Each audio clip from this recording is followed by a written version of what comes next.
Good morning, everyone. This is Father Nate, missionary priest in Italy, and thanks for joining us today, May 29th, on No Greater Delight, our podcast on Marian feasts and Marian meditations. Well, today we will go all around the world to celebrate Marian feast days. We'll start off in Mexico, and then we'll head down to the Coptic Church, so down by Egypt, actually in Egypt, Spain, then England, then Michigan, and then Spain again, and then we're done. So first off, we'll start then with Santa Maria de Santa Anita in Talquepaque in Jalisco in Mexico. We're told that sometime before 1542, when the village of Atlixtac in west central Mexico became the pueblo of the town of Santa Anita, a sick Franciscan friar went there. Right? He sought medical help from a native convert named Justina, but the friar died anyways. Okay, so the friar's belongings then passed to the woman, including, among them, a finely carved cedar statue of Our Lady, right? Justina, who is this woman who was the healer, developed the practice of praying before the image when treating patients and watched its complexion. She would be rosy and radiant if the patient would recover, and darkened if death was near, in which case she would recommend the sacraments of the church. So many of the cures were considered miraculous. When Justina died, the Franciscan friars took custody of the statue, so it came back to them, right? And made it an object of public devotion in their hospice chapel in Santa Anita. Merchants traveling to Guadalajara, who stayed in that hospice, spread the devotion around the region, right? So this story of the Virgin of Santa Anita is recorded in oral tradition and also in local Franciscan documents. Historians believe that the statue was originally an Immaculate Conception, standing on the crescent moon without the child. Around 1700, the Virgin of Santa Anita began to be celebrated on August 15th as Our Lady of the Assumption, and around 1800, the image acquired an infant and candle in addition to the moon, becoming Nuestra Señora de la Candelaria, celebrated on February 2nd, the Feast of the Purification. In 1918, Our Lady of Santa Anita acquired another title, Abogada de los Enfermos, the Advocate of the Sick. Right, so the Spanish flu was devastating the village when the survivors carried the statue in procession throughout the town. There were only 2 more deaths after that, and the epidemic stopped. The statue of Santa Maria de Santa Anita, Advocate of the Sick, was crowned by diocesan authority in 1988 and was crowned by papal authority on, you guessed it, May 29th, 2004. Right? So we go over to Egypt, and they celebrate Dabra Metmach in the Coptic Church, right? Which is an annual commemoration in the Coptic Church of a church that was destroyed by Muslim forces around 1440, right? According to the Miracles of Mary, this feast was instituted to celebrate an event that occurs annually in the church of Deir al-Maghtas, right, in Egypt. For 5 days each spring, Mary miraculously appeared inside the cupola of the church, bathed in light and surrounded by angels. But this church was destroyed in 1440. So it's an old feast that unfortunately they don't have anymore. Then we'll go up to Spain, where they celebrate Bien Aparecida in Ampuero, Azón, Agüera, Cantabria in Spain, Jos de Marrón, Hamlet, right? Bien Aparecida, like the well-appeared lady, right? So the statue was crowned in 1955, and the feast on September 15th commemorates the apparitions and the finding of this little statue in 1605, right? So the apparition of this small image, it's 21 centimeters tall, took place in 1605. It says in the window of a hermitage situated on the heights of Marón, right? This in the city or the region of Ampuero, right?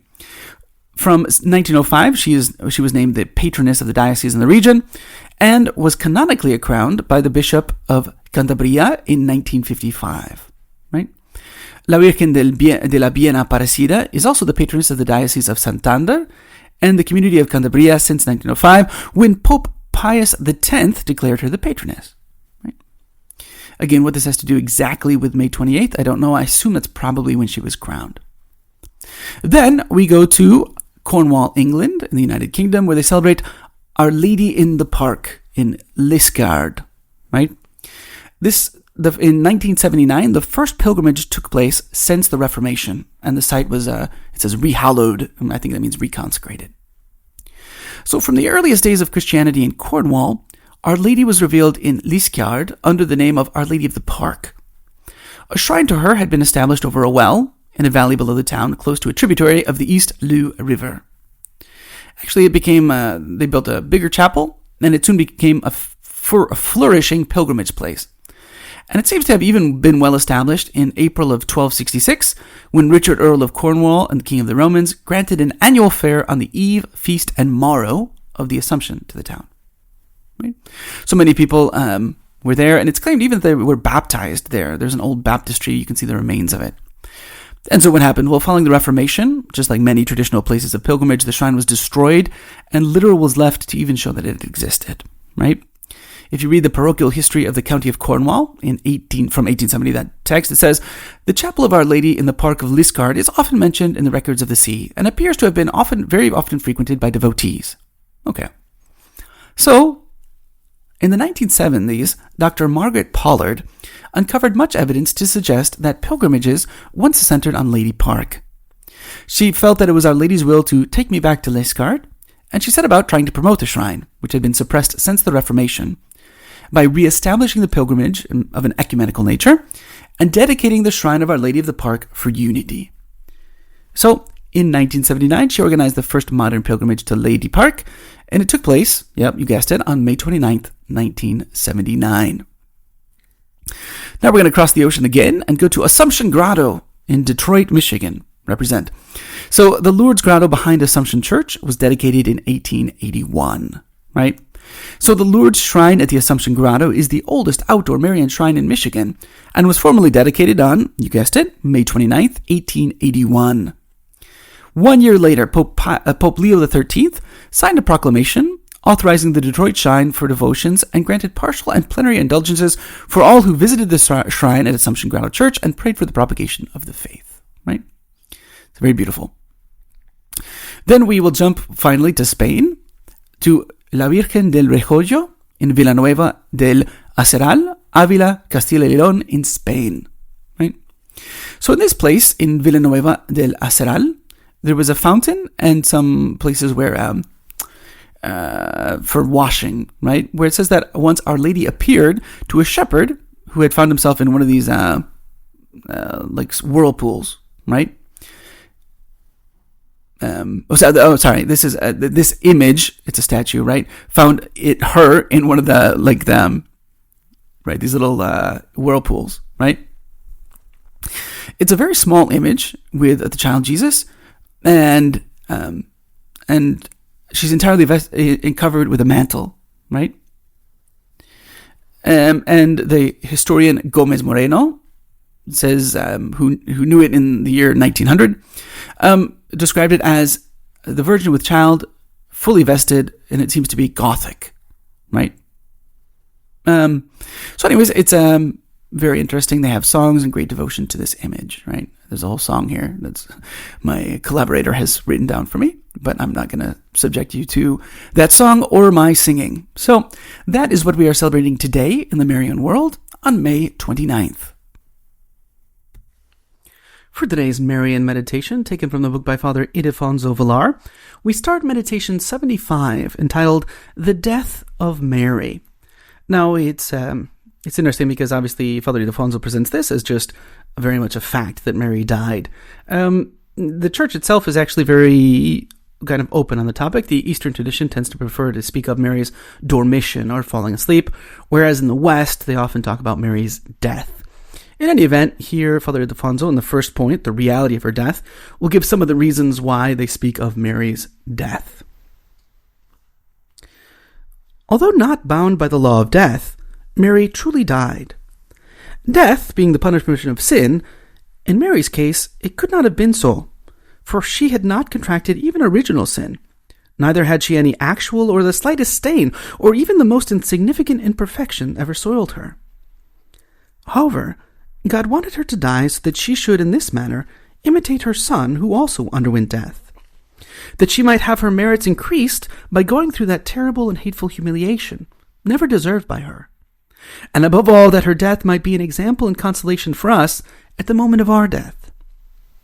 It was quite fitting that Jesus should die in order to give an abundance of satisfaction for us, conquer the death of sin through his own death, show us that he was truly man equal to us, capable of suffering, of feeling, of dying like the rest of us all, and experience in himself the anguish of that hour, so as to be an admirable example of fortitude and patience for us in our agony.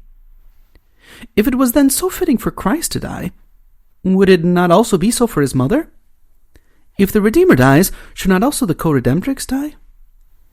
In front of this reality of the death of Mary, think of the reality of your own death. You must certainly die, because if death entered the world through sin, your sins have deserved death 1,000 times. With your death, you must atone for your offenses against God. For today's reading from The Admirable Heart of Mary by St. John Eudes, we continue with chapter 10. If you recall, we're in part 8, which concerns the fourth foundation of the devotion to the Admirable Heart of Mary, and that foundation is the sanctity of Mary's admirable heart. Here in chapter 10, we're going to consider Heart of Mary, Center of the Cross, and Crown of Martyrs, Doctors, and Virgins. This is a fairly short chapter, but it's got a lot of information packed into it. With much reason, may we call Mary's most holy heart the center of the cross through which salvation came to us. The profundity of Mary's love did not prevent her from experiencing most poignant sorrows. Albert the Great, Saint Bernard of Siena, and many other saints affirm that Our Lady would have died of sorrow at the foot of the cross had not divine power imparted to her extraordinary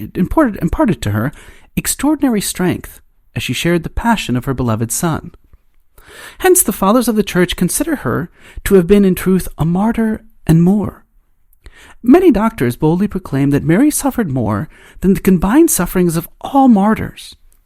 No one could ever, or ever can understand, the depths of the sorrow of her most loving heart. O Mother of my Saviour, your well-beloved Son has exalted you with a crown more glorious and shining than the crowns of all the martyrs.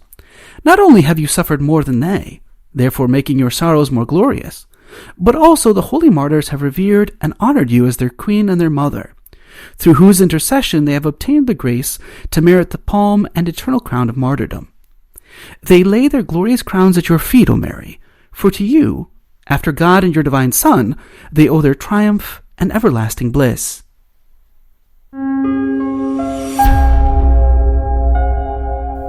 Hello, and we hope that you enjoyed listening to our Marian podcast. In the spirit of Saint Bernard of Clairvaux, we say to you that there is no greater delight than to spread the devotion of Our Lady. We hope you share these sentiments and encourage you greatly to share with a loved one. Know that you are always in our prayers, and we ask that you keep us in yours. God bless.